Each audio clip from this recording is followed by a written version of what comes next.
NottsRockCast is an association with Regular Riot.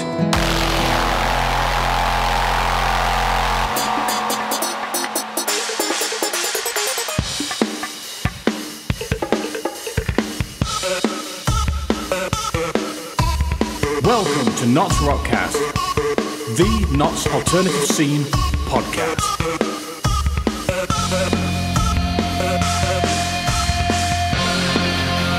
And here is your host, Jethro D, bringing you everything Notts and rock.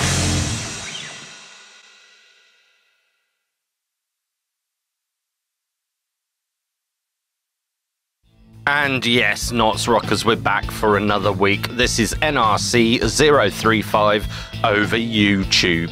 And this week we have a newcomer to the Nottingham promotion scene. It was a very interesting chat. So stay tuned. Don't forget, hit that subscribe button and ding that bell to be notified of more podcasts coming up. Now let's get to the chat with Karina. Okay, we're here today in the Salutation in the Cromwell Snug, and I've got Karina Sher from Ragebreed and many other ventures, and she's going to tell you a little bit about herself. Would you like to introduce yourself and tell us what you do? Yeah, sure, that's fine. My name's Karina.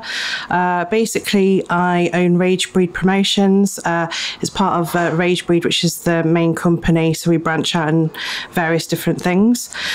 And so, yeah, primarily we deal with promotions. So what we're doing at the minute is we're putting on Rage Fest, which is a 2-day festival at the Salutation Inn, actually. Yep, exactly where we're sat at the moment. Exactly that. And it's on the 9th and 10th of November. So some of the headliners we've got on the Saturday is Hecate Enthroned.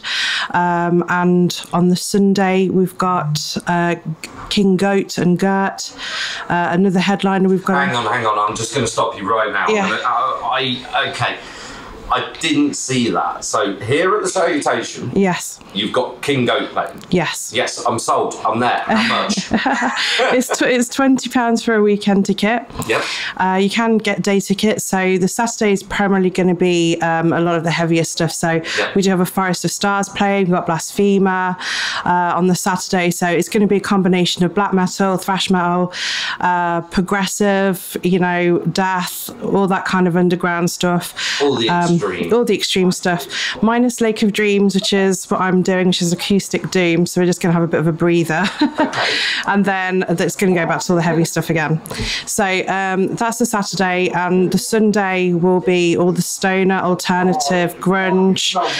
So we're going to have quite a good, eclectic sort of taste on the Sunday, and it's really because, a lot of people like their doom, they like the stoner. A lot of people like their grunge, their classic rock.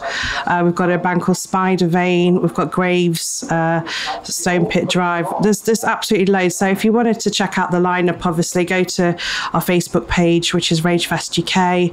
You can check it out in the events, and we've also. If you're struggling to find that, I'll definitely put it in the show notes. Yeah, definitely. And we've also got a website, www.ragefest.net as well. So that will have the full lineup details. It needs to be updated, but it will be by the end of the weekend. Absolutely awesome. I think that's amazing. I just want to say right now, the way we got in contact, because I had seen you on Facebook, because I'm seeing a lot of promoters and a lot of the festivals and stuff, but it was primarily the interest in you came from my sister Mel, which she said definitely get this person on, definitely go and talk to her. So how do you know Mel?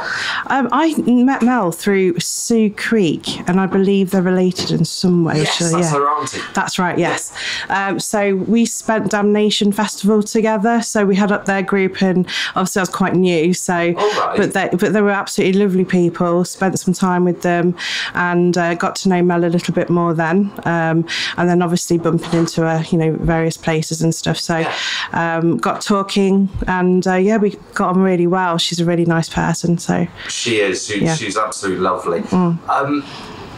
I kind of had to mention, because I think this is the one podcast she's properly going to listen to, if I'm honest. Even though she's my sister, I know that she probably doesn't listen as much as she should do. But, shouldn't, can't, can. It's one of them things. Yeah. Everybody's individual. Everyone does what they want. And this is something that I'm trying to push across with my podcast. Sure. So what I always like to ask when I start these podcasts is, what inspirational quote can you give us from your time in Notts or from your life? I would probably say I'd probably do a life quote, actually, a couple. I've got one which I go by, which is wisdom is knowing that we're nothing, love is knowing that I'm everything, and in between the two my life moves. So it's kind of like saying that, you know, logistically we're like a speck in the universe. Okay. But love for self and others makes life worth living. And the passion that we do in whatever we do. And in between the two, it's getting that balance right, you know. I completely agree with that. Yeah. I think that's a great life quote. I personally go by my life quote of look after myself first and then make sure you look after everyone else. Yeah. But I love that. So Yeah. that is really good. Yeah. Another one I like to go by is in darkness creation is born. So even, I mean, you know, we were talking about the Ragebreed magazine, and Mel actually is doing I did an interview with Mel as well for that, because she's a mental health first aider. So we wanted to get a little bit of that in the magazine as well. And one of the things that I always say to people is, even when you're going through really bad stuff, you know, it's almost like fuel to create. I mean, that's why we listen to Mel, isn't it? And we enjoy that, you know, sort of, we go through things in life and we need to, you know, it's almost like a catharsis. Yeah. So that's a quote that really got me through some stuff. So yeah, I mean, even when you're going through difficult times, or even if you're going through good times, you know, creation is always something that, you know, I believe can be fueled from any experience that you go through. Do you know what? I completely agree with that, and I love that quote. And I'm probably going to use that more in my life, because I have a little black book in my bag. Well, I'm pointing and no one can see I'm pointing because it's a podcast. But I have a little black book in my bag, which, yes, when I feel a little bit down, I start writing lyrics. Yeah. Is that the kind of thing that you were getting at? Yeah, absolutely. I mean, even when I was younger, so when I was very young in 90s, I think 96 now, 97, you know, I was very young, and a lot of bad stuff happened around that time. So, and what really saved me was rock and metal music. So I got into the heavier singing. I mean, I started off quite soft rock, and then it went heavier, and it went a little bit more gothic. And then I saw Tari B, and I thought, oh my God, you know, there's a woman that can actually do, you know, the metal vocals, and I never thought a woman could do that. So I'm like, oh my God, you know, so I tried it. I sounded like a burp when I first started, I'm not going to lie. This is Terry B of My Ruin. That's right, yeah. But honestly freaking love that band. Yeah. I love that woman to bits. Yeah, she's amazing.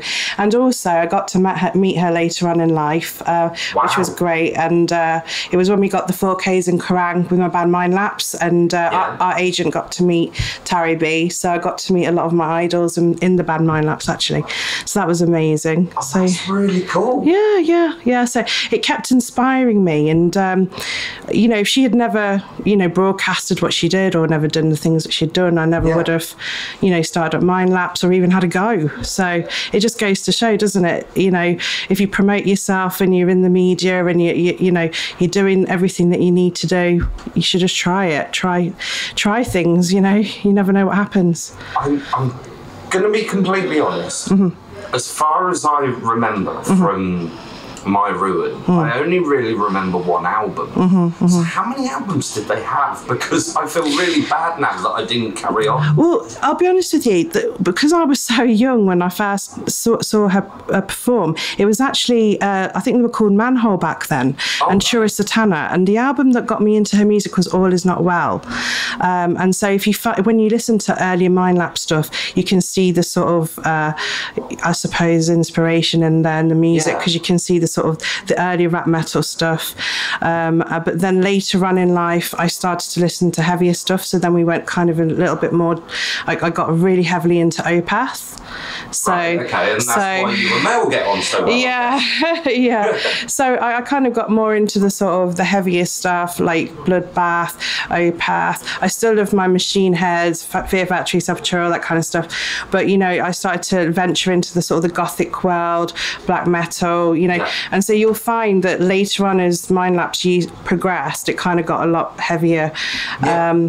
But during that time, actually, I was writing acoustic stuff on the side because I really liked the Damnation album by Opeth. Yeah. So that, I don't know it personally. I have said on this podcast many a time. Yeah. I'm not the biggest Opeth fan. Sure. I feel like I should be because everyone tells me how good they are. Yeah, I think it's an acquired taste, certainly. I think there's people who either really love them or they really don't, and it's I've always had that. They've always either been one or the other. So, but yeah, I mean that album really inspired me to do the lighter stuff and got me in touch with bands like Anathema, Type O Negative, Antimatter, you know. So even 40 Watt Sun later on. So Lake of Dreams was literally written during all those years of Mind Lapse, but then I finally decided to get that recorded with John Mitchell at the Outhouse Recording Studios, and John is, you know, he's been recording a lot of sort of, you know, big name sort of thing in the business. So, and he really knew my sound. He's been recording my voice since I was probably 15 years old now. So, wow, yeah, that's really cool. Yeah. Sorry, 1 second. Mm-hmm. Okay. Sorry about that. I just had to move the microphone. That's okay. That's fine. This is mind blown at the moment. Mm-hmm. I'm really enjoying this because it is just, this is what this podcast should be about. Sure. But I'm going to have to just try and get back to the questions for a little bit. Yeah, sure. Because I could talk all this afternoon, this evening, whatever you want to call it. Mm-hmm. It's the day after the hottest day of this year, 2019. Absolutely. And honestly, I'm sat here still sweating. Yeah. As I said, we've got the door open, so if you hear people walking past, at the end of the day, it is what it is. Exactly. We're here chatting in a pub, and this is what I want this podcast to be. Sure. So, were you originally from Notts? No, I was born in Leicester. Yeah. So I was born in the Royal Infirmary at 1:30 p.m. I actually know the time I was born. Wow. And then, so I've lived in Leicester for a very long time, but I have lived in Nottingham before, believe it or not. So even though I'm not originally from Nottingham, I did move here in, I think it was 2003. And I lived here for about 3 years, I think it was, roughly. Yeah. And that was around the time when we did the Ragebreed Under the Earth tour, and we toured with Cancer and Insomnium, Gutworm and Cruel Humanity. So I was basically set up base here, and then we did the tour over there. We just did 5 UK dates, and then... and did it go well? Oh, absolutely. It went really well, yeah. It was really good because I think it might have been Insomnium's first UK tour. So what we tended to do is we really enjoyed Candlelight record bands. You know, we even put the tour on for Omnium Gatherum the year later. Oh, right. But then they managed to get their UK tours in through Ragebreed, so it gave them a lot of exposure. You know, it helped the bands that we booked for the tours and things. And, you know, it was a very underground tour, obviously, you can imagine, you know. But it was a great tour, and really enjoyed it because we played Rock City actually in Nottingham. Yeah. We played let me think, Sheffield Corporation, Bradford Rios, and then we ended up with an Ordo and Napalm Death on the Sunday, which was at the Coco in London. So that was formerly Camden Palace, I think it was. So that was a great show, and that was done through Ragebreed. Wow. Yeah. That is absolutely stunning. And the reason why we're talking now is because you've moved back to Nottingham, haven't you? That's right, yeah. Which area? So I'm living in West Bridgeford at the moment. So what happened is I was really keen to get back into Nottingham because I've really missed being there, if you like. Well, being here, yeah. I keep forgetting I'm actually here, aren't I?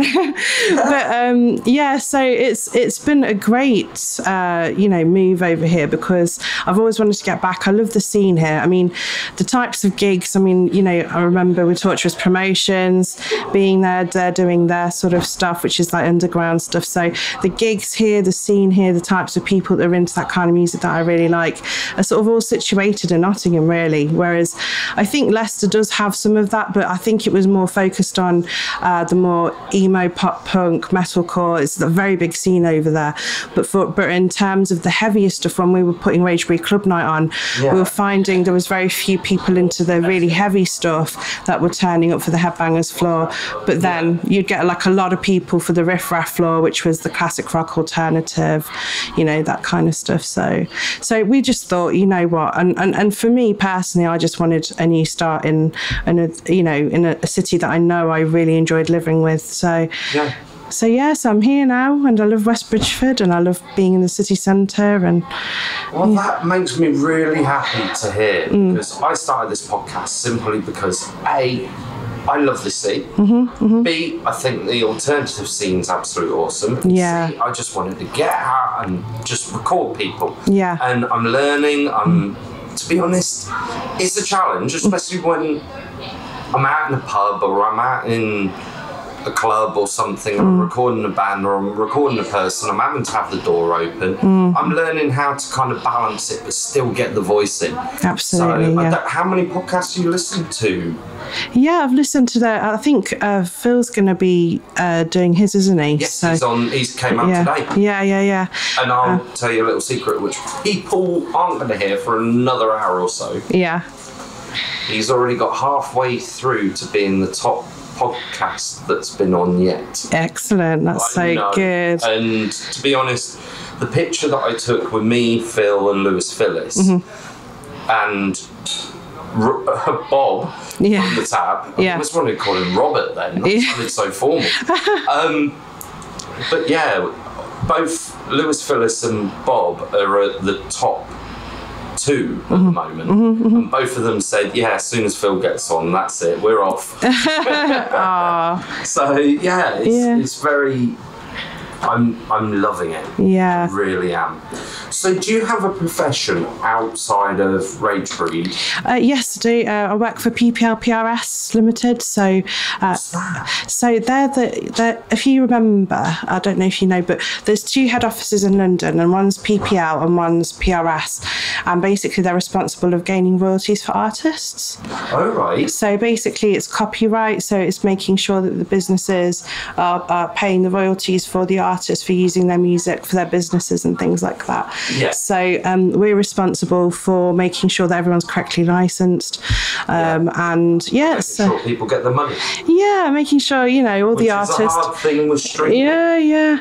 It's one of the, I think there's like different tariffs for different situations, so it takes in account for things like that, and there's things that you wouldn't be able to do publicly, but you know, you can actually go into Google and type in PPL PRS tariffs, and it will give you the breakdown of what's there. So I work with the live and key account, so I'm dealing with a lot of promoters and live venues, so they're the ones that you know, I'm responsible for.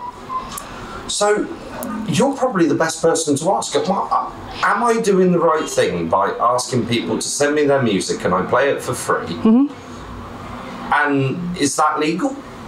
Yes, it would be legal. I have proof that they said I could play it. Yeah, as long as they're giving you permission, that's fine. As I said, this is why I get people to email me their songs. If you want to send me some of your songs, I certainly would love to play it. Yeah, and what you can always do as well is, if you ever want any more clarity on anything that you do, for example, it's really good. I mean, they've got websites there, so you can go to the PPL PRS website or go to the head office ones as well. There's 2 in London, just to get clarity from someone. So if there's anything that you want to ask questions about in terms of the licensing aspects of what you would need, then obviously, you know, feel free to go to the website and speak to somebody who would be, I think they've got member service if you're an artist or a DJ, or you could go through the other route through, you know, being a band.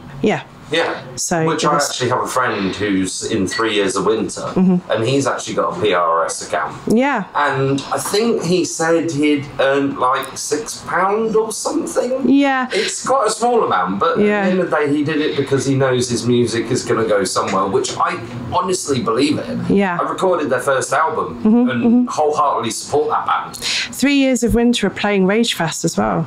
Oh, sorry. That's okay. No problem. That's fine. Yeah. So that. Yeah, I know. Yeah. Please tell me they're on the same day as Kingo.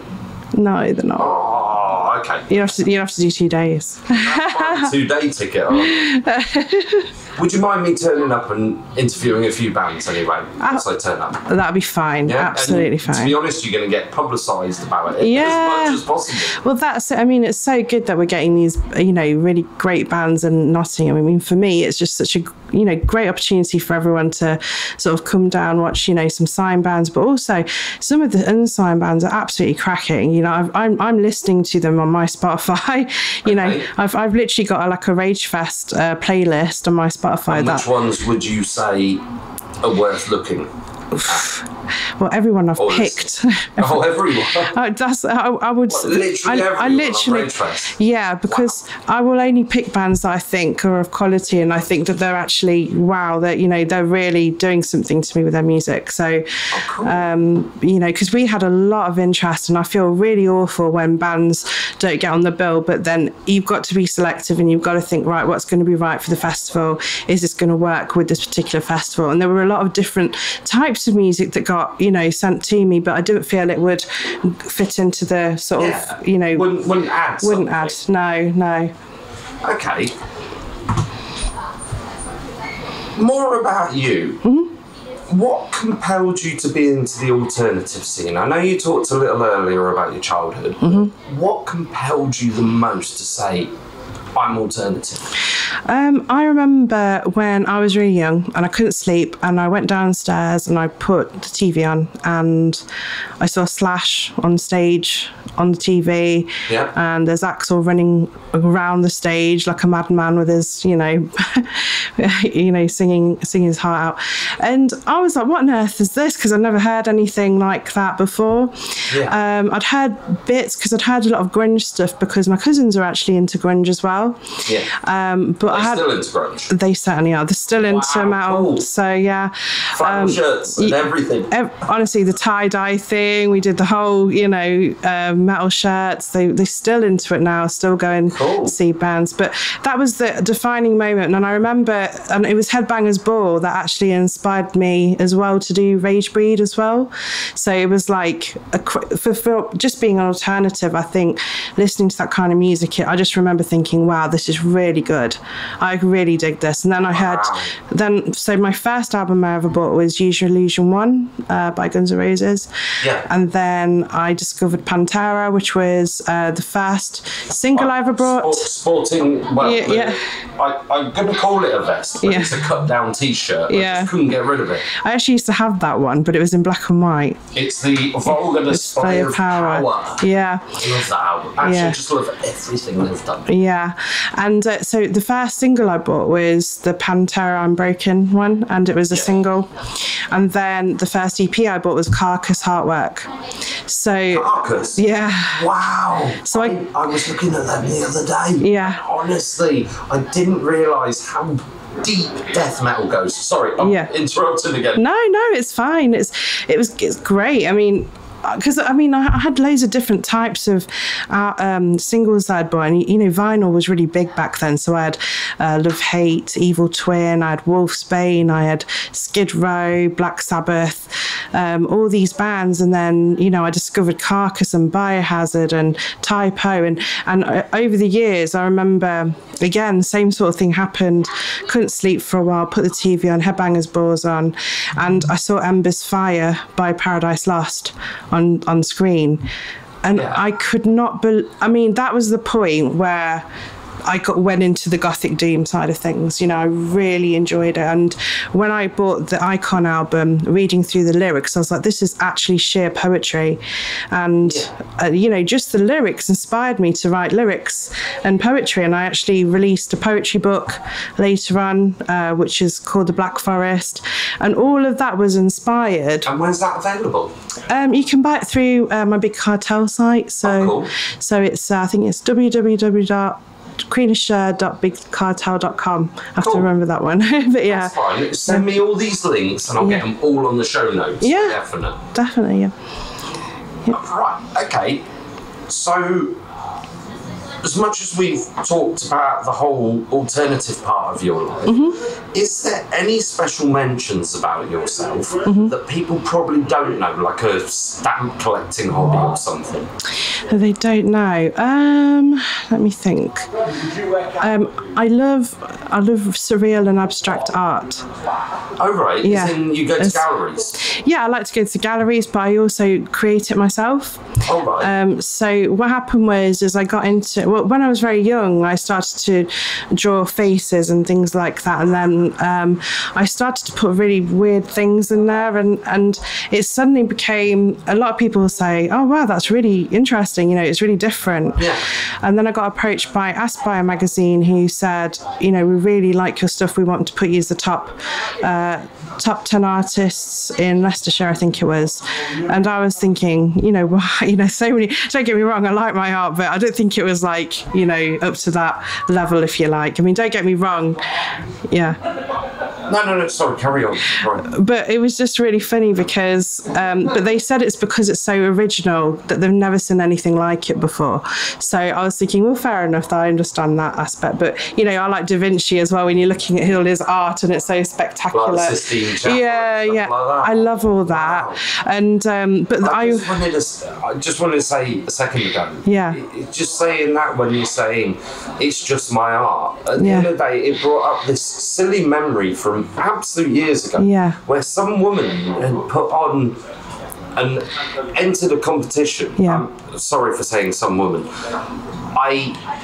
She put on this piece of art into this competition, and it was literally a couple of lines and some circles. Right. And she won the competition, and then it turns out that it was her child that had drawn it. I'm terrible with words. That's okay. But I just had this memory of that happening, I think it was in the 90s. Yeah. So, no matter what form of art anyone does, I wholeheartedly will tell people, definitely put it out there. Someone's going to love it. Yeah, that's very true. I mean, I didn't think it would be well received like that, but we got into Aspire and I was quite impressed and got a few sold at the Bohemia event. I've actually done graphic design for tourist promotions as well, so I did that as a volunteer. I volunteered for Phil for about 3 years or something. Well, actually it's probably more now, but I had to stop because obviously it got to the point where Ragebreed started getting really busy, and so you had to focus. Yeah, and then obviously I started Lake of Dreams, and there was quite a lot going on. So I was working full time. I was a life coach part time, doing all that kind of stuff, and then obviously band. So I do. You still doing that? I life coach still, yes.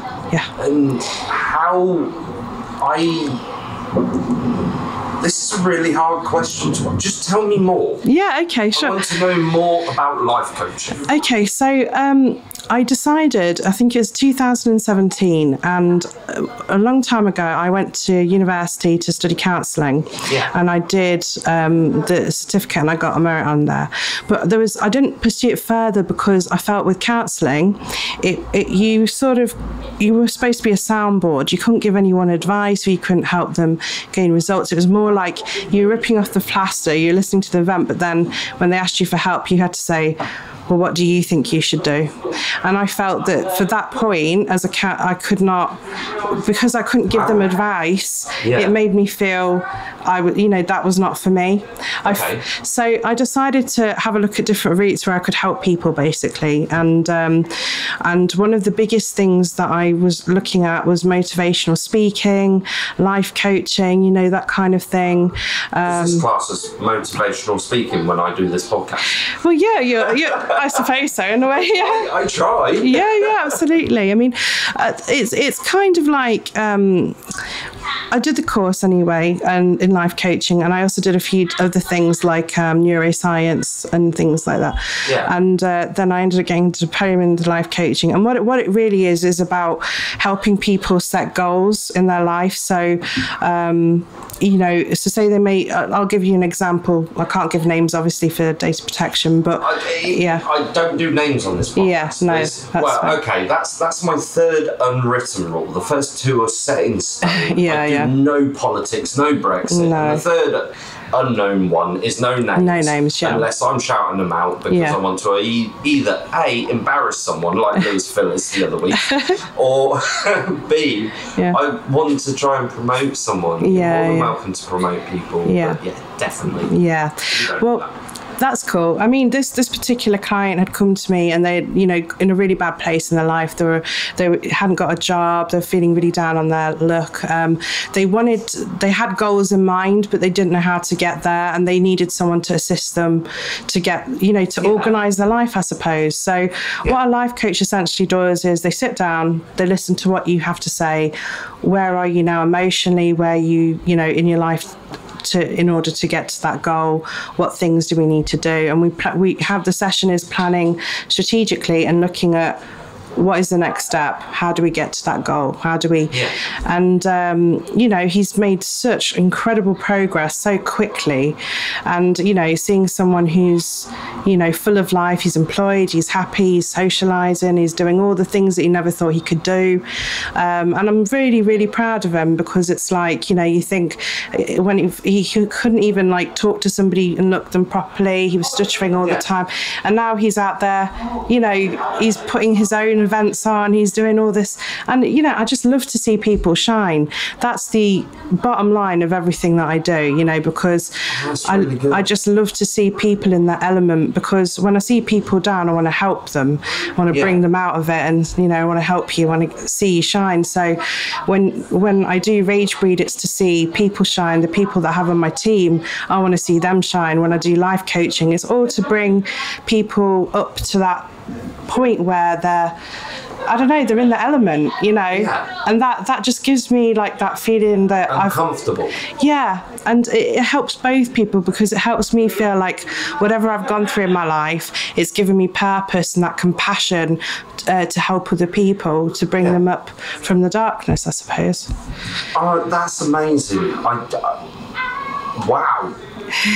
I'm gonna say that. So how do you monetize it? I do have to ask that, really. Yeah. Well, I mean, obviously, you have to set a fee, for example, for your life coaching. It's the same with a gig or anything else. So you just say... I was only wondering because of this chap who had no job. And how would someone approach you? Yeah. So in that situation, I'll do discounts for people who are so say the normal fee for someone who'd be employed is say £50, which is usually the normal going rate for a session. I would cut it down to say 20 or 30 just for, so I would always look at the situation and, students, and I've said it before, students, people on benefits, people that are on low part-time wages, I'm happy to do that, because it's not just done for the money, it's done to help those people out of it, so it's that's really good. Yeah. So it's, it's like what he said, sometimes he's been short and he's not been able to pay me the full amount. So don't worry, whenever you can, that's fine. So it's about trust within your client and stuff, and, making sure that they're gonna, So are you still taking on clients? Yeah. Absolutely, yeah. I have to do it weekends and evenings, because during the day, obviously, I'm at work full time. So then in the evenings, what I'll probably do is Ragebreed stuff, because it just automatically happens, and then I practice as well. So I do a lot, but your life sounds more busier than mine, and I'm no word of a lie, so stretched out at the moment. I feel like I'm letting down my family. family and I'm letting down my friends. No. But I'm trying my hardest to make sure I get to a point with this podcast that I can actually spend more time with my friends, spend more time with my family. But like I keep telling people, it was a podcast I heard the other day. It's a 6-figure home studio. And they said, you've got 2 choices in life. You can either have it hard now, easy later, or easy now and hard later. And I'm doing the hard now, easy later route. Yeah. And I hope everyone understands this. Yeah. Knows me. That sees me all the time and wonders why I'm not seeing them as much. Yeah, I try and make time for my friends and my family, but what I'll do is it's about organising your time and sort of saying no to things that, number one, are not going to add to your life. So before I was doing things that really wasn't, you know, I suppose productive. But the friends I've got now, it's like genuine friends, people that matter, the people who are there for me. Whereas before I was giving time to people that would easily slap me in the back, you know. So it's finding that, you know, it's really looking at your life, having a look at, you know, the choices you're making, the people you have around you, and then looking at the things that you want to do, organising almost like a timetable of when you want to do them. And you can pick and choose, because if you decide that, okay, on this Tuesday, this is what I intended to do, but say something's come up or something's happened, you can just reschedule. So it's just about really managing your time to a certain way. I mean, I spend a lot of time with my family and very close friends, but I still make time for the things that I have to do. So I don't know how you do it within these 24 hours of a day. I really wish. I'm honestly about to give you 50 quid to teach me how to do that, because that's where I need help in this world at the moment. I spend so much time trying not to procrastinate and actually get on with my work. Even before I'd met you here today, I did 2 hours on the podcast, made sure the show notes are up to date. Because as I said, last night was so hot. I had 3 hours sleep because I was so tired. I've gone and done 8 hours work. And now I'm sat here doing another couple of hours talking to you, which I'm happy with because it's productive. Yeah, absolutely, I would like to ask you the last question, then we're going to go have a break, go have a chill. I can, grab another drink for us. Yeah, sure. As I said earlier, and you said it was sweet or nice or something. I buy every guest that comes on this podcast a drink. And if they do it at my studio, I will make them a drink and I will offer them. But yes, I'm more that is lovely. But with what we've been talking about, and this is my last question, what hurdles have you personally faced and how did you overcome them? I've gone through a lot of hurdles. Can you narrow it down? One that really stands out that people would feel, you know, relates. I think, I'll be honest with you, I've had a lot of people that you know, where it comes to like racism or a little bit of sexism, I've had quite a lot of that. I've had stuff where there's been people that have sort of manipulated my character to try and bring me down. There's been all kinds of things, but I think you have to expect that when you're in a position where you are trying to grow, you know, and people do compete and people do try and take what you're doing and try and make it their own. And I don't like to go too much into the negativity stuff, because I realise that these are their issues and they're not really mine. So and the way I look at it is, and I always say this to my friends that go through these things where people are being cruel to you or they're trying to undermine you or put you down, I always say to people, you know, have a conversation with them, find out what's going on. If they don't want to conversate with you, or if they want to block you, or they don't want to, you know, take responsibility of it, then just let it go. You know, these are their issues. You don't have to explain yourself. As long as you know in your heart you're doing things, you know, the way you want to do them, you know, that you're reaching for your goals, then whatever the people think about you or whatever they say about you, you know, you need to be headstrong, and you need to understand that we live in a world where all of us have opinions, don't we? I mean, you look at Facebook and social media. That's a conversation I really can't get into. Yeah, but you know, my point being is, you put anyone who puts a video, famous or not famous, and you'll have loads of different opinions on that.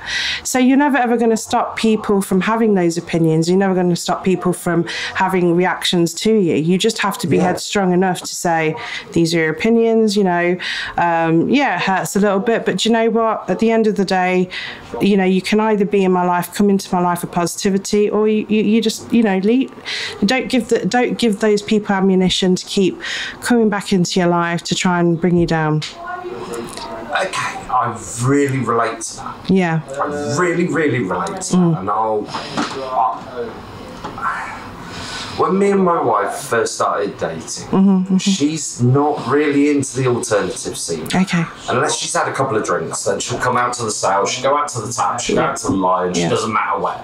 Right, but I was trying to, because she was saying about like our first New Year's together, and she wanted to go to one bar, and I said, I'm not going there. Yeah. And I won't name it, I'll just say it's a popular bar in Nottingham. And I said, I'm not going there because all I'm going to hear all night is, I want to smash so and so's head in. Yeah.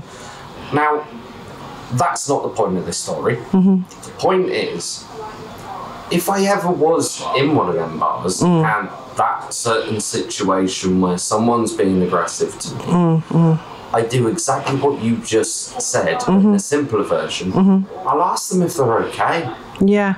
And I tell you something, it's the funniest thing you've ever seen, because they will be dumbstruck. Yeah. Oh, you're not being aggressive?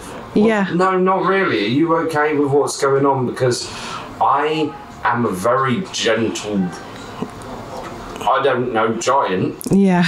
And then they'll go, well, no, not really. Or they'll be so out of their head that they won't care, and I'll be out of that situation. But I keep myself out of them sort of places. Yeah, absolutely. And it really is assessing the situation. Is this person volatile? Is this and each situation will have its own, you'll know what to do. But for me, you're right, asking if they're okay, what's the issue? And I do go to the person, and if they come back with me with cruelty or negativity, I know that there's something that's a problem with them and I think, well, I can either sit there and try and change their mind, but then I don't really need their approval. So it's one of them things, you have to sometimes be kind to yourself, ask the question. If it gets resolved, fantastic, you've moved on, you've brought your friendship or whatever it is into a better place. Or you think, and they're still spouting things off at you, so you think, right, I'm going to cut the cord now, block.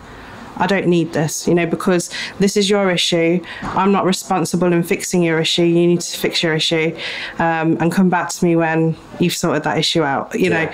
And that's the way and since I've done that, my life has been so much easier, because I just don't have to keep, getting into these silly arguments, which nobody needs. It is difficult sometimes, but at the same time, you have to keep being strong, because in life you will face this. It's something that it's happens. Inevitable, it will, and you just have to be stronger-minded, assess it. Is this a toxic environment? Is this a toxic person? Is this somebody who is going to add to my life? Is this person supporting me? And you have to ask these questions. Whereas before, I used to just kind of accept everybody and then not know which ones were the ones that were going to backstab me or hurt me. And then all of a sudden, I'm in a situation where, I've been in a situation where, they've all gone behind my back, and there's all this, and it's difficult when you care a lot about people, and then that happens. So I learned a very, very valuable lesson from that, and I learned how to sort of think, right, rather than just taking on everything, be selective, help people, of course. If they give you gratitude in return, they're keepers, because they know the importance of gratitude, respect, those things. And that's it really for me. And I'm guessing that has helped spur you on to do what you're doing today.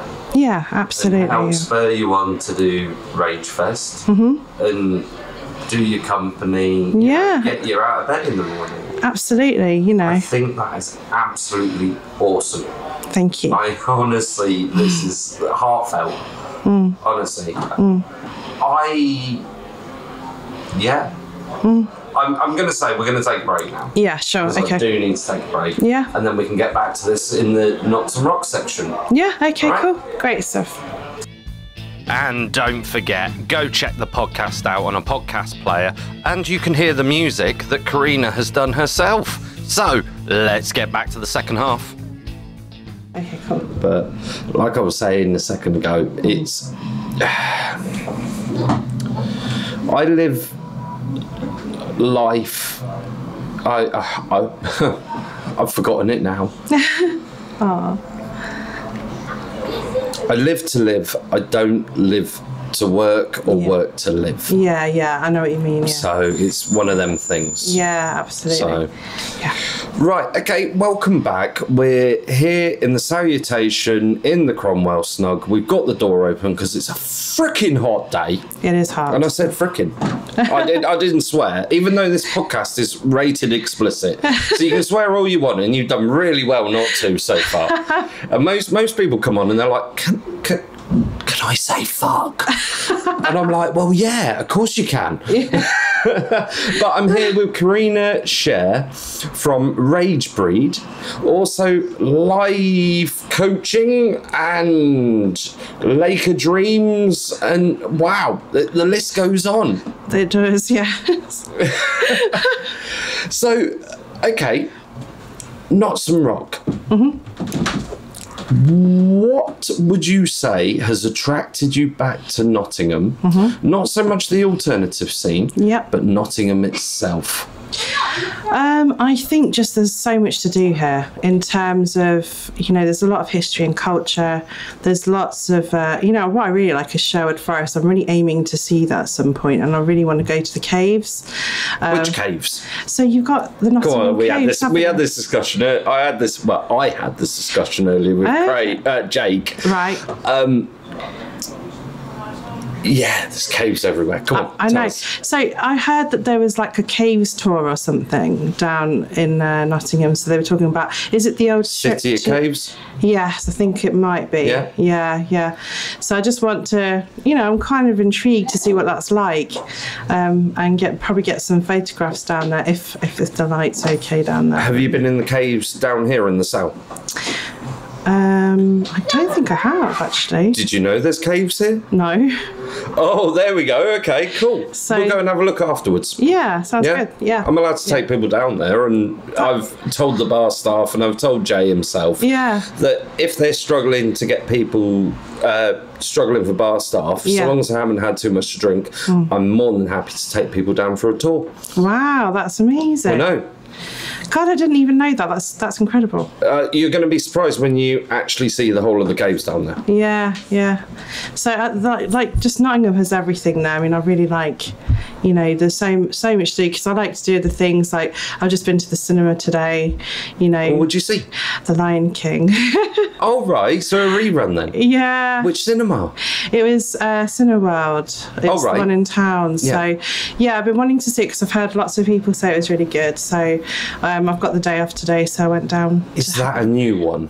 It's a new one, not the old one. Oh, okay. Yeah. I'm going to have to look into this, because when you just said that, I've gone, I know. I'm not up to date with cinema, and my wife hates me for it. Yeah, it's basically when I first lived in Nottingham, I really liked, sort of the city centre, and I like there's so much to do. Like, you've got like a massive theatre right smack bang in the middle. Yeah. You've got, that complex on the other side.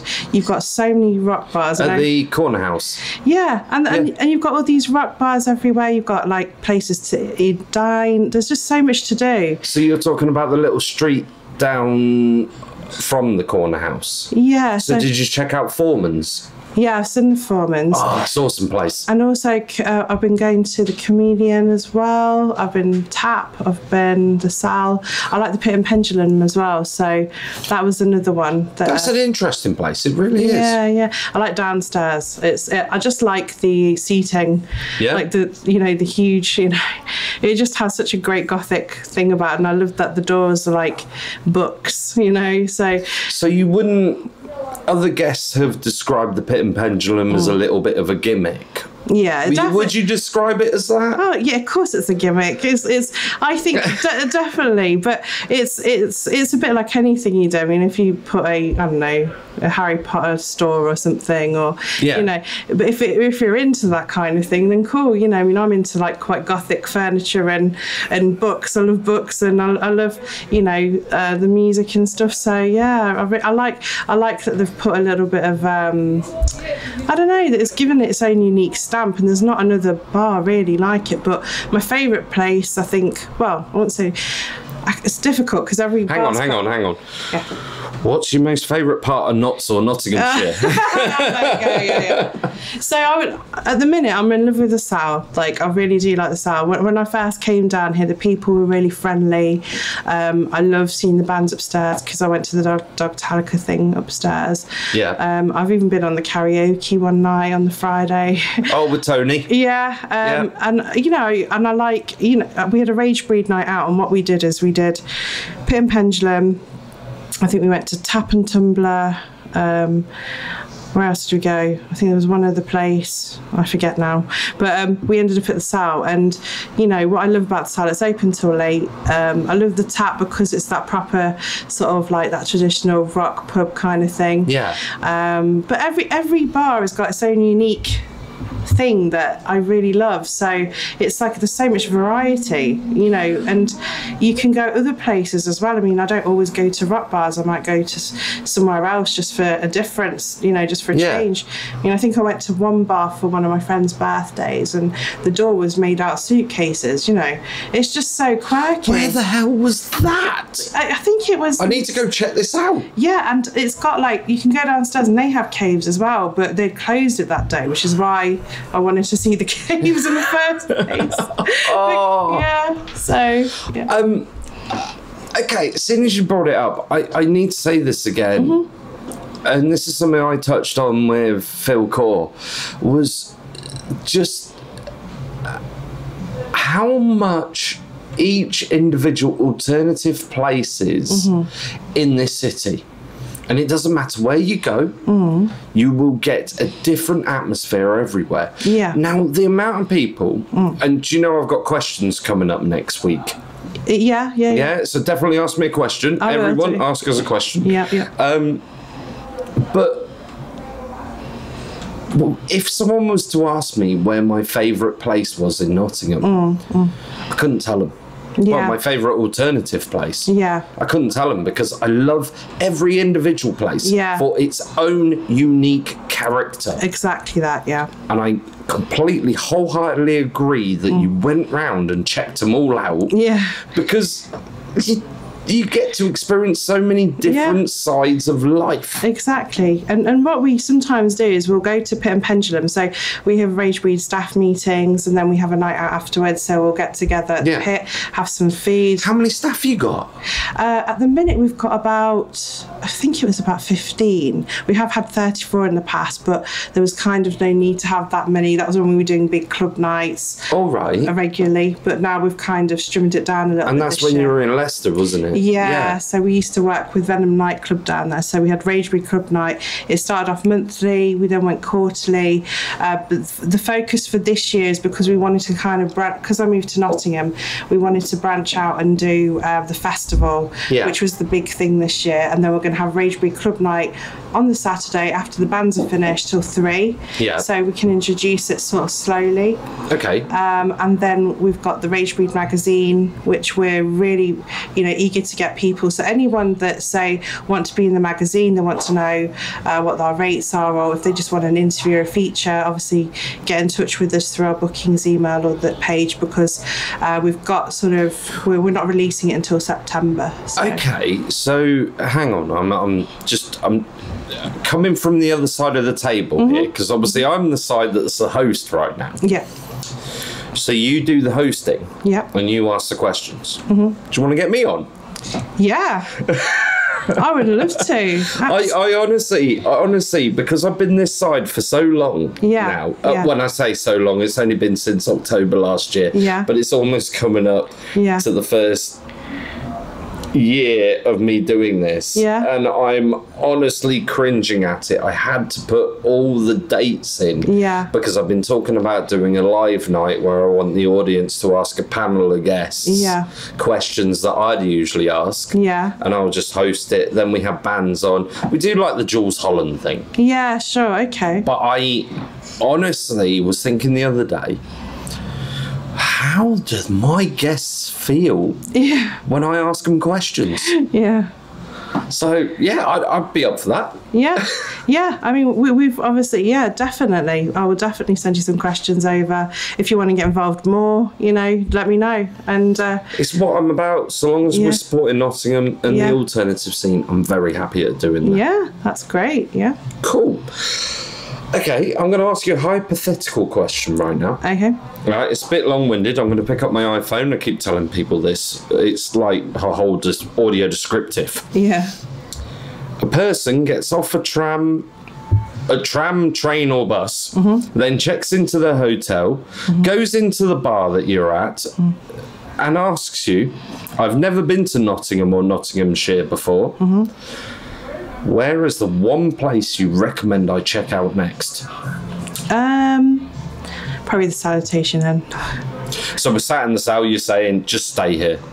Oh, right, okay, so we're here, are we? No, I didn't mean that. I just hypothetical. So I would say here because purely because the venue is probably one of the oldest buildings in England, isn't it? So it's. I'm glad you said that. Jay has been bending your ear. I can tell this. Well, I looked at the site and I was absolutely blown away because obviously when I was doing the site for the Rage Fest, I wanted to know a little bit about the venue, the history. So I did a bit of my own research and I was like, wow, that's incredible. About 800 AD BC. Yeah, I don't know. like that. Yeah. So one of the two. Yeah, and I just think that Jay's going to slap me around the back of the head next time I see him. I would say check this place out because I honestly say this. It's because every time I've come here, I've met some great people who are really, really nice, really friendly, and that's what you want, isn't it? When you want to go into a place, you don't want to feel, you can just go in, you can just chat to people. There's no weirdness, It's great, and I love the little coves, these little seating areas. Snugs. Little snugs. They're called snugs. We're in the Cromwell snug, and then you've got the Charles snug over that way. Yeah, and I love all that. The jukebox is great. So I remember because a lot of my Leicester friends sometimes come up here, and John, he hosts a windmillathon, which is a competition we do. Yeah. So we get a couple of people to. What's it called? A windmillathon. What the? Okay, explain that one. Come on. Okay, so windmillathon happens at some of our events, and what we do is we get some people up on stage and we see who can windmill the best, and we get the audience to pick it. And then, what the hell is a windmill? Now I'm confused. Honestly, I don't want to be sexist here, but this isn't just men only, is it? No, it's men. All right, cool. So it's really funny. So he hosts the windmillathon because he loves headbanging, basically. The guy, whenever. Oh, hair. Yeah. Oh, sorry. Everyone's probably cringing right now. Jethro, shut up. Yeah, so it's headbanging, but when you do the windmill, when you're doing the fast metal hair spinning. A bit like that video of if a metalhead was on a builder's site and then he's here with the jackhammer and his hair's spinning round. That's the one. And then he's with the circular saw and his hair's spinning round. Yeah. Yeah, so that. And I get you now. Yeah. Oh, God, I feel embarrassed. No, it's all good. I'm not cutting this, by the way.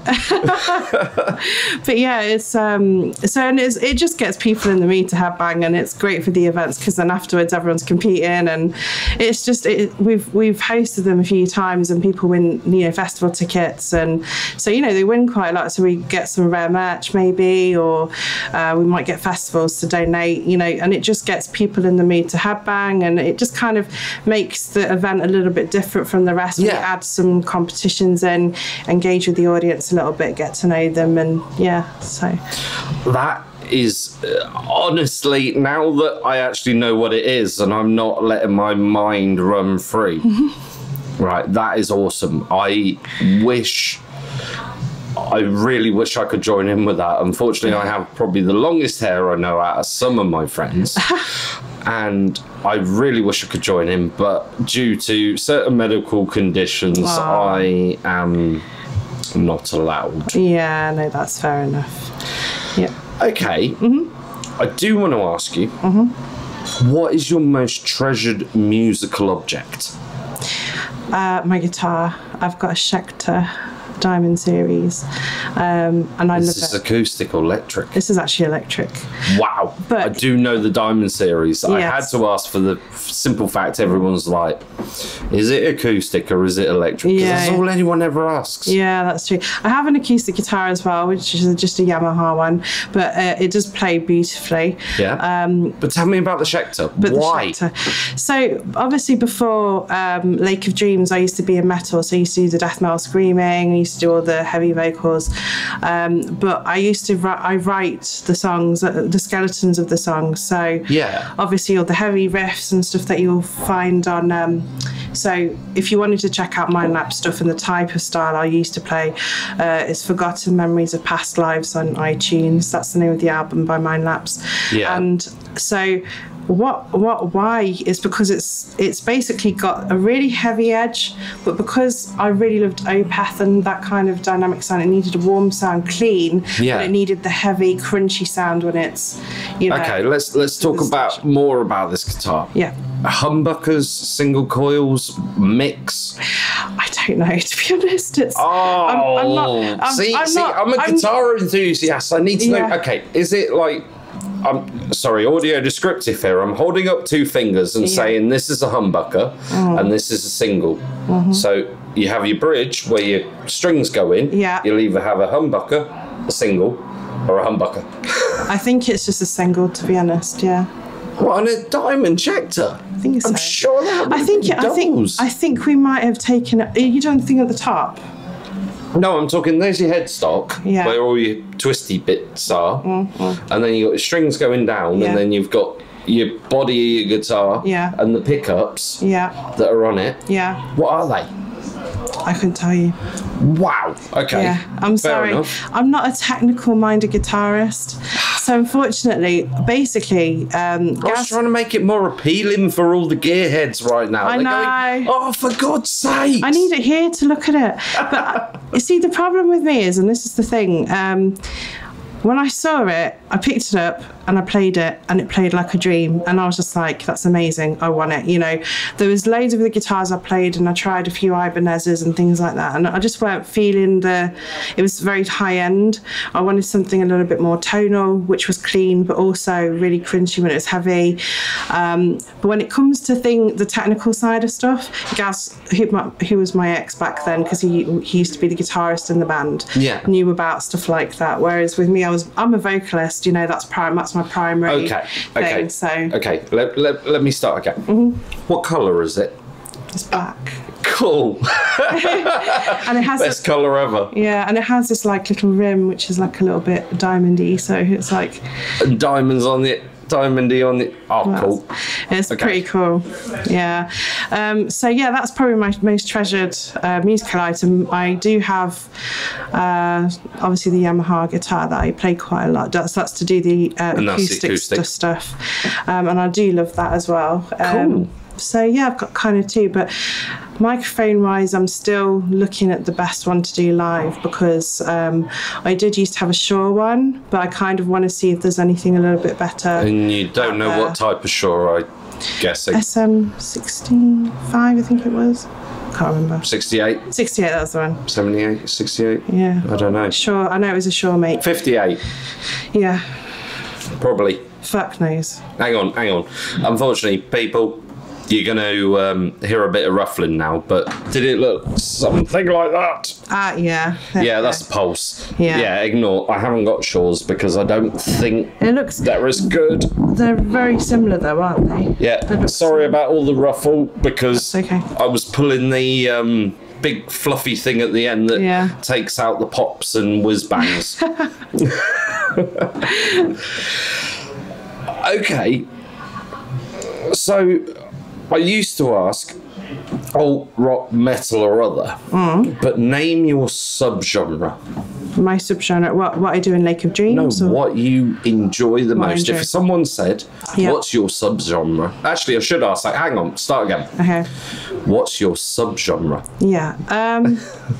That's really hard because I love so many different things. But what I would probably say is... You can say eclectic. Okay. Well, yeah, I could say eclectic. Yeah, but then that could be anything, can it? I mean, I wouldn't say that I'm one of these people that only just listens to just one type of music. Yeah. I would say I love my stoner doom. I love my gothic ambient stuff as well. I love my death metal.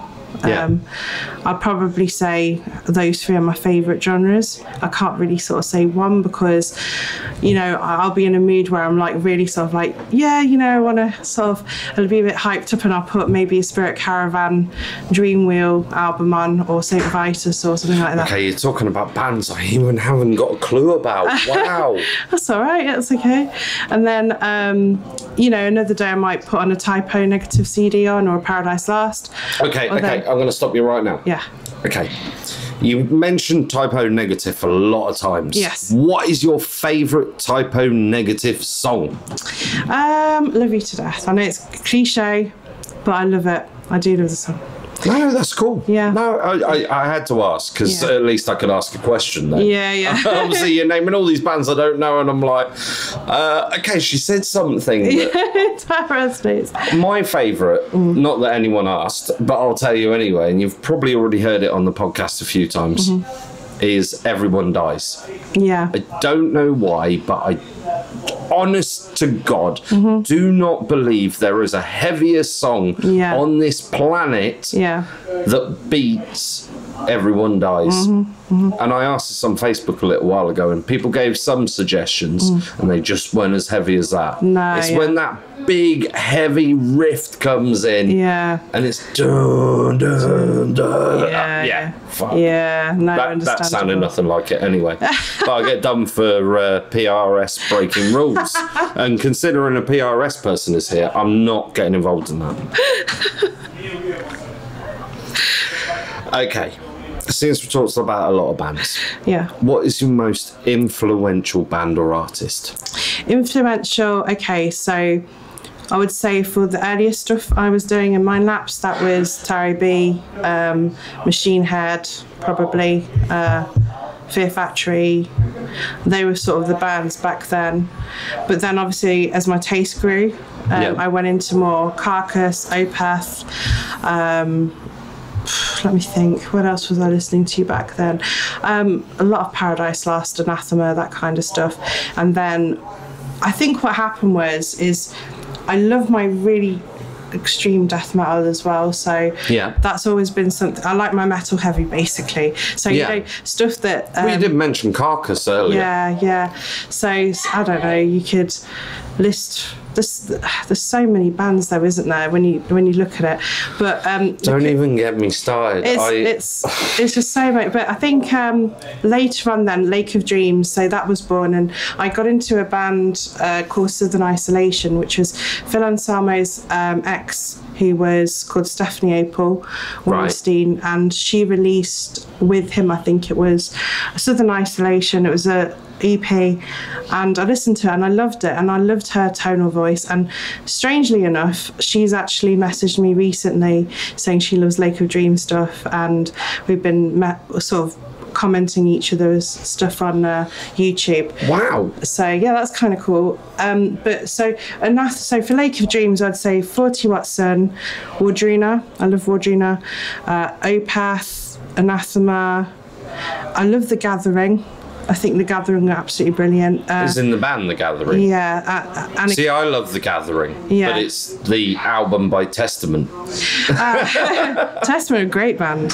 Have you heard The Gathering by Testament? Yes, but I tell you my favourite Testament album was Low. Low? Yeah. Oh, that actually was a really good album. Wasn't it? I remember buying that and listening to it and just being blown away by them. I just thought they were absolutely brilliant. And the thing with Testament, actually, I know we're going off a bit topic, but no, that's fine. Their releases, they're always heavy and they're always great thrash metal, you know. They don't seem to go into this sort of like weird they just play what they're good at, you know. I'm gonna go a little urban now. Yeah, go on. Alex Skolnick's my boy. Go on. Yeah. He's my boy. He's your boy. I honestly, if I was to tell someone, if there was a guitarist that made me want to be a better guitarist, he is it. He does jazz on the side. Amazing, and then plays in Testament. Yeah. And I honestly appreciate the fact that he's just amazing. Yeah. Well, it's like in Carcass, I mean, Bill Steer did a stoner rock project called Firebird. Yeah. And that blew my mind, because it's like he's doing all this really heavy stuff and you're listening to, you know, some of their Surgical Steel stuff, and, you know, it's just so incredibly heavy. And then you've got Firebird, which is like, they've got songs like Good Times, which is incredible, you know. Yeah. But it's just feel good stuff, and I love musicians that can do that. And I think, but what I love, I mean, I know, because for me as well, I mean, I've done the heavy stuff as well as the chilled stuff. Yeah. I think it is important for bands to experiment. I think what sometimes happens though, like you will get some bands that do it, but then the earlier fans that like that particular sound don't like their newer sound, and then you'll find later on, you know, this will happen. Do you know what I mean? I mean, some of them are eclectic enough to. I think I get where you're going. Yeah. But it also brings up in me this little thing that's been niggling me for a week or two. Go on. Yeah. And you're probably the best person to ask, since you're a life coach. Yeah, sure. Okay. People who are into our alternative scene. Yes. Get friends. Right, and their friends say, you need to listen to this band. Yeah. And then their friends will say, don't listen to that band. That band's shit. Yeah. That band's horrible. It's wrong. So then for the rest of that person's life, they will turn around and say, don't listen to that band. Yeah. They're shit. They're wrong. Yeah. Do you feel that's something that you've ever experienced? Because I feel I experience it a lot. Yeah. And I try and explain to people, actually listen to these bands. And I am the biggest advocate of listening to everything. Yeah. Because I'm a thrash metal fan. Yeah. And everybody turns around and goes, Metallica was shit after the first 3 albums. Actually, no, they fucking weren't. Yeah. I think it's all dependent on who you are, and because you've got to remember, everyone has got personal tastes. And the way I look at it, and I have had this situation happen before, it was a long time ago, but basically because Hold on 2 seconds. There's a police car going past. We're just going to appreciate this. Still got love for the streets. Oh no, sorry, it's an ambulance. I feel bad. Yeah, but I mean, you know, I get this a lot, because it's like I've had people come up to me, I hate female-fronted bands, without even listening to what you've done, you know. They just sorry, hang on. Yeah. I'm just going to interject. Yeah. So they hate bands.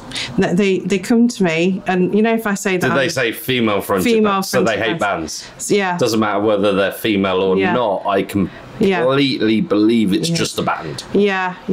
And this is the thing, you know. But you know, the way I look at it is, there's some people that, you know, that you're always going to have your own personal tastes and in what you enjoy and what you don't enjoy. But it's like what I was saying to a friend of mine, because he was saying, you like this band, you got a lot of stick for liking this band. And, you know, I said to him, you know what, just chill, because whatever you like is your thing, you know. That's what resonates with you, because we're all made up of this energy, aren't we? And certain things are going to resonate with us, some things aren't, and everyone's has that entitlement to say, this resonates with me, that doesn't.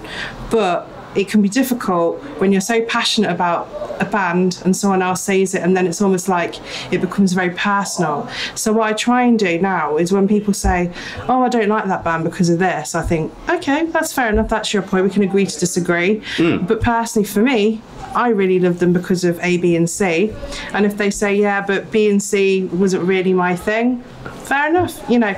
And I try and sort of understand their point of view by just listening to what they're having to say. Because if they just say, oh, it's shit, then you're kind of like, well, you're not telling me why. You're just kind of just saying, they're rubbish and that's it. That's why I was saying this whole, do you believe that it's their influences from previous friends that have put this installment into them that is shit? Yeah, I think people have... See, I'm getting philosophical in a debate. No, we've been sat here for, hang on, hour and 12 minutes, 10 seconds. No, but it's good because I think a lot of people go through it. And, I think if you like something, like it. If you don't like something, okay, just say that you're not a fan of it, but be respectful. I mean, that's really the key, isn't it? That is the key. Because it's about saying, because obviously, and that band might mean something to the other person. So it's like, for example, I may not like a particular subgenre, and it doesn't mean to say that I will sit there and slag them off and go, oh yeah, and take the piss or anything like that. Yeah. But what I'll say is, it's not my thing. It's not really what I'm into because it doesn't resonate with me. And I'm not going to lie about it. I'm not going to sit there and go, yes, I like it to make you happy, but I will always say to people, it's not my thing, but I understand why you like it because it's good for its genre. It's how you word things, because you're not attacking that person. You're not saying to that person, oh, this and that, because you can't make everybody love what you love. But what you can do is, promote what you love about it, so you can have a good conversation about it. Yeah, I completely agree. And it's a bit like how offensive my friend Topher is to me. Even though I love him to bits and he didn't invite me to his wedding, he still will walk up at Bloodstock. He'll walk up to me, he'll cross his arms like this. I'm crossing my arms for audio descriptive. And he'll look down at my battle jacket and go, thrash is dead. And I'm like, it's not dead, dude. Have you seen all these new thrash bands coming out? Yeah. And they're producing something amazing. Yeah. I still can't pronounce their name, but it's Morte Vivente. Right, sure. Which Phil suggested was on the podcast that's just come out. Yeah. Amazing. And they class themselves as thrash. Yeah, absolutely. And they definitely had that hint of Machine Head. Yeah, well, this is it. I mean, you're always going to get bands of different genres creating new stuff, but you just have to be open to it. And, if people are closed and they're not interested, just don't even worry about it, because at the end of the day, focus on the people that really are sort of like in that in-between stage. They kind of want to know what to listen to. And a lot of people say to me, oh, what band should I check out? I mean, in our group chat, we have a group chat with Ragebreed, and we've got a review in New York. We've got someone in Manchester, Bradford. We've got loads of different people from all around the world, really. But what we love to do is they'll say, oh, check this band out, and they'll put a link, and someone will say, oh yeah, that's cool, and the other one will say, oh, it's not really my cup of tea, but I understand why you like it. But there's this beautiful band sharing thing, because we all love to listen to new music because it's what we're passionate about. So rather than being closed off and saying, that didn't happen, but we will still appreciate the old. It's not that we're saying, right, we're only going to listen to the new stuff. We'll always talk about the early Black Sabbath albums, or some of the early grunge, or maybe something really different. Like, I mean, John's massively into black metal, so he'll put some stuff on about black metal, and we'll talk about that, like the new Dark Throne album, for example. And we conversate quite a lot during the day, whatever we're doing. At lunchtime or something, I'll get a message come through in group chat, oh, have you heard this? My break, I'll listen to them. Yeah, they're really good. Oh, do you think I should review them? And did you pay the royalties, considering you're in the building? Sorry, I had to fit that one in. I mean, it's the magazine, so it's for the magazine. So I'm hoping. I mean, we are looking at some point doing a Ragebreed podcast at some point, but I think at the moment. Well, if you need any help, give me a shout. I'm more than happy to help. Yeah, that'd be great. There's about 2 other podcasts that are about to break out in Nottingham. Yeah. Very different from what I'm doing. Yeah. But when I introduced myself, showed them my card, and they went, oh, okay. And I went, well, Do you want a hand? Because I'll give you some advice. Here's my email address. Just ask and I'll give you advice. So if anybody's wanting to do anything, I know there's a guy, Bear, and he's Hagrid UK cosplay or something. Oh, right, okay. And I tell you what, he looks just like Hagrid. He's amazing. I'm going to get him on the podcast soon. Yeah. And the only problem is he does have to travel here, and we're trying to get the right day. But honestly, he wants to start a podcast and know how it's done. So I will explain it to him, I said. That's great. So, yeah. No, definitely. If you want to start a podcast, do it. Yeah. And so what I'll do is if we do the podcast... Cause you said do. Finally. If we do. Crap. We'll have to inform Phil Core for his poo. Oh, definitely. Yeah. But no, that sounds great because we are looking for people to come on board. And then if we do start doing the proper, YouTube stuff, because we've got a YouTube site at the moment. We've actually interviewed Tony Dolan from Venom Inc. Oh, right. And also Darren from Dead Cell Promotions and Eastern Front. Wow. So we've been really trying to get involved on the whole interviewing side of things. So, yeah, I mean, we're always looking for people to come on board and, just basically enjoy what we do, I gotta be honest. As much as I say I'm the alternative podcast for Nottingham and Nottinghamshire, I kind of like keeping it underground and talking to the people in the trenches. Yeah, sure. Because this is what makes me feel good about promoting bands and promoters, is the ones that are actually out on the front lines. Yeah, definitely. I've taken a few big names recently. And there's been a few big names before this podcast. And I only can say this because we kind of know when this is coming out and when this is recorded, which everyone else does now. Yeah. Oh, crap.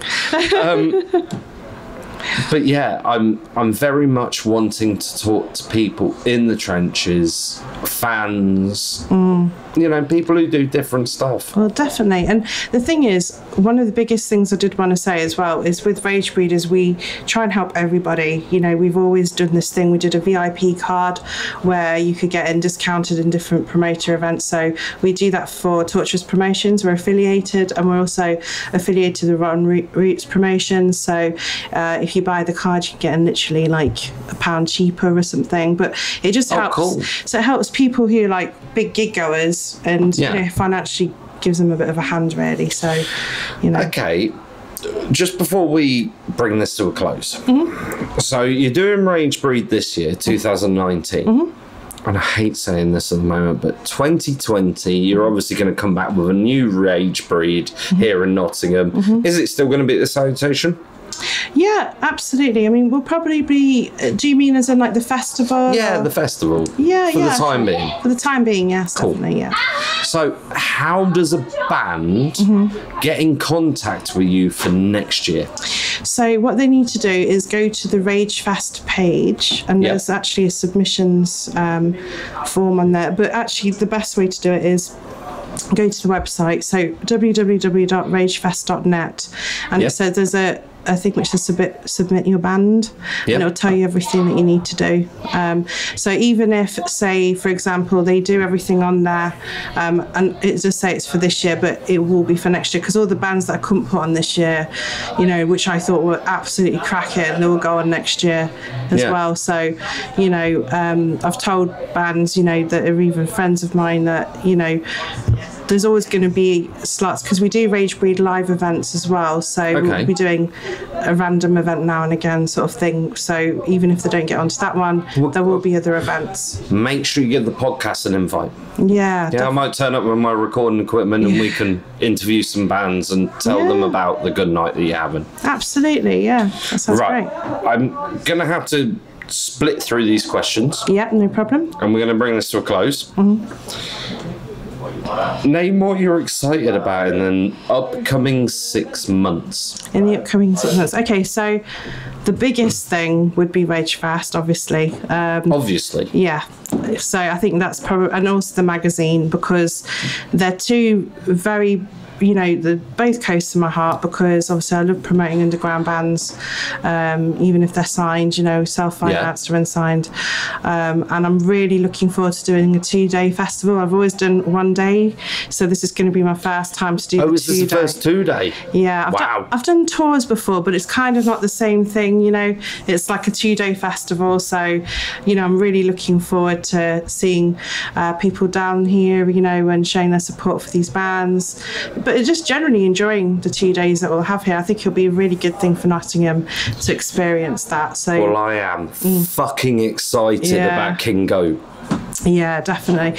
And also then we've got the Ragebreed magazine, so if people want to get in touch with that, you know, in relation to that, they just need to go to bookings_ragebreed@hotmail.co.uk, ask for the rate card, we'll send it over. Okay. Or if they just want an interview or a feature, just send us all the press pack and details and we'll be in touch. Well, I'm going to challenge you to get me an interview on your magazine. Definitely, that'd be great. And then also, the other thing I'm excited about is Lake of Dreams. So obviously, so the EP is now out to buy through Ragebreed. How much is it? It's $4.99. I think it's Okay. there's a couple of quid for postage and packaging, but it'll be available here to on at Rage Fest when I perform on Well, Saturday. I'm going to ask you something before you carry on. Yeah.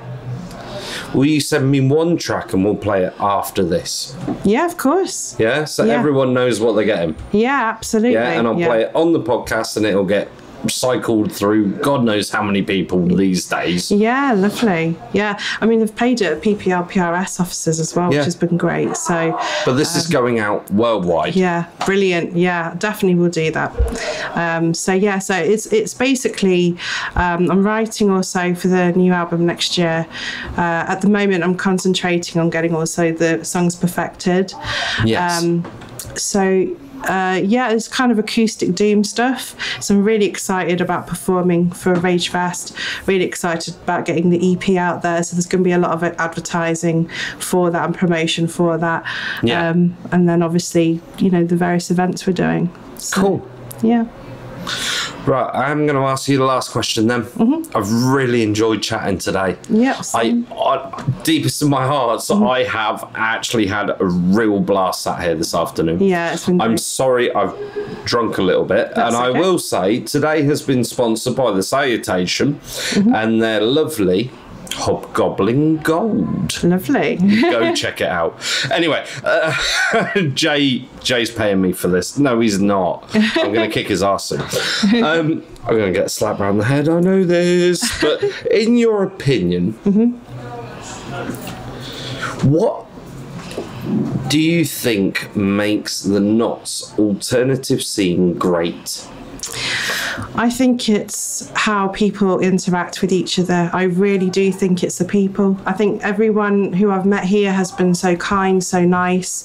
I never really get any problems, any trouble. I think it's something that Notts has had. I mean, whenever I go to any of the places in Nottingham, I've never had any problems, never had any issues. No one really, you know, they're just very, very nice people, you know, they get chatting to you.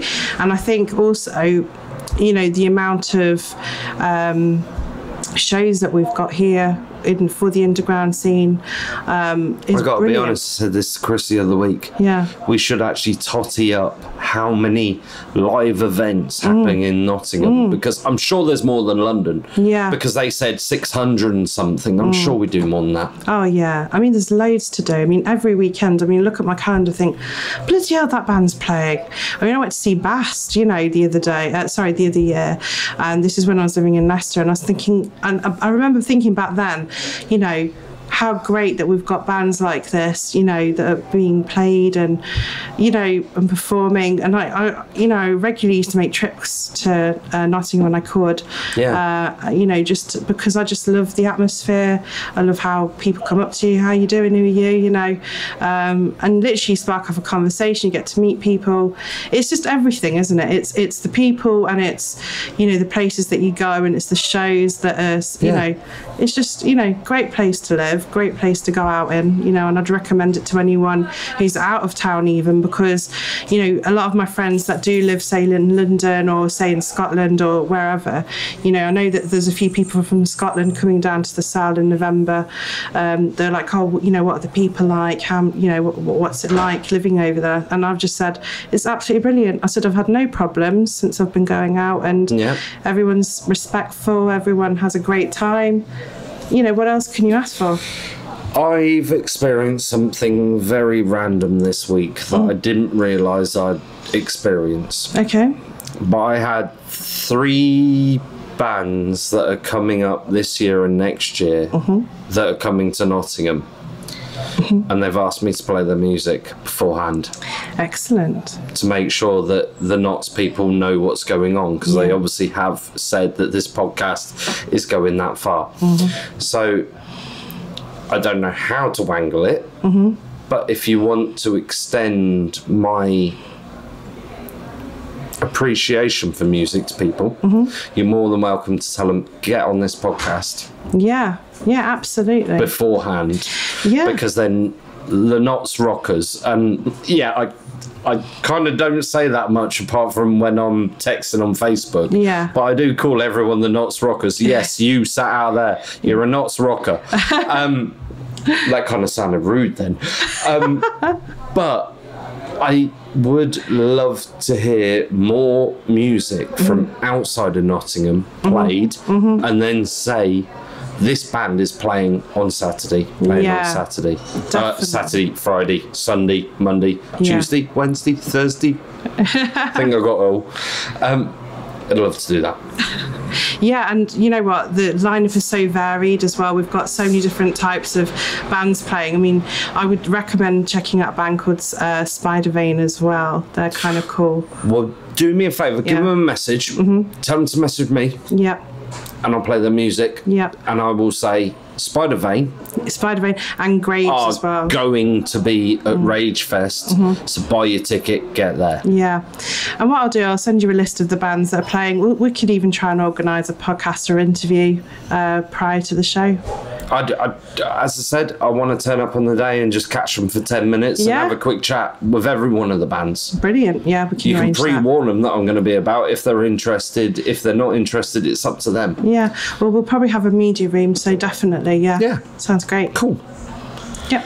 Right, is there anyone you'd like to give a shout out to before we go grab another drink? Yeah. Because it is Friday evening. It is. I think we've earned our drink through this talk. I think so. Chat. I love the fact this is a chat. Yeah, definitely. I'd like to shout out to my Ragebreed team, because they've been so incredibly supportive and they've worked really hard, and I just think that they're absolutely incredible people. And also all the people that have supported me along the way in the past, present, you know, and the people that have supported, attended our nights and shows. You know, it's them that make this so great, because it's collaboration, isn't it? And it's it is. When people all come together, that's what it's all about, making memories, you know. So this is why we do what we do. So yeah, so shout out to everyone that's helped. You know, even the other promoters, that we're, you know, affiliated with, Bloodstock, Torturous, Promotions, Rotten Roots, you know, and the various other people that have, you know, World Metal Congress as well. A shout out to them, and thank you to Lena. Cool. So yeah. Hope you remember all them, because you're going to have to send me a link. Yes, I will do. Thank you very much for today. I have had a blast chatting with you. Yeah, it's been great. Thank you so much. And we will do this again next year, just before Rage Fest next year, and we'll see how we progressed. Yeah, that's both of us. Sounds great. Cool. Okay. Thank you very much, Notts Rockers, for listening to NottsRockCast over YouTube. If you would like to check us out on your favourite podcast player, please search NottsRockCast. And don't forget, if you're on social media platforms, give us a like, give us a share. You'll find us at NottsRockCast. Anyway, till next time, keep it Notts, keep it rocks. NottsRockCast is an association with Regular Riot.